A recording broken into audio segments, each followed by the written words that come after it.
самого дитинства ми з нею нерозлучні. Все те, що ми з нею пережили, зробило нас дуже близькими.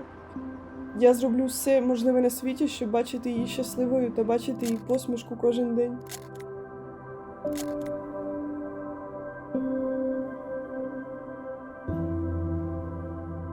Я не знаю, що б я робила без її підтримки та її порад. Мені подобається, яка вона щира зі мною та з усіма.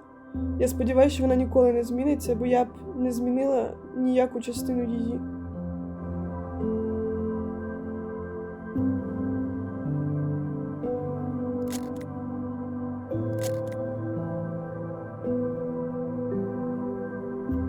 Я знаю, що вона буде завжди там для мене і ніколи не підведе мене.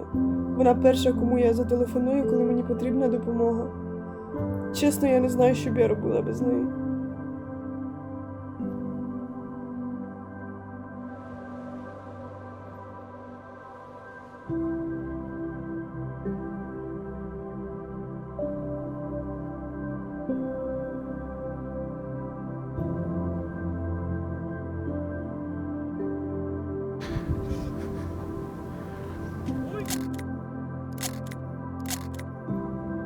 Моя сестра – це хтось дуже особливий для мене. Це як частина мене.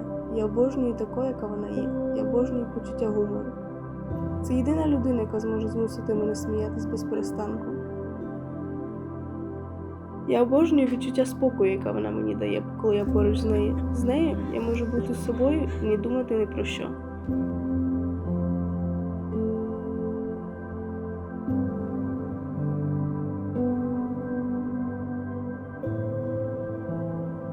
Іноді я уявляла, яким було моє життя без неї, і як це не мати братів та сестер, але в мене ніяк не виходило.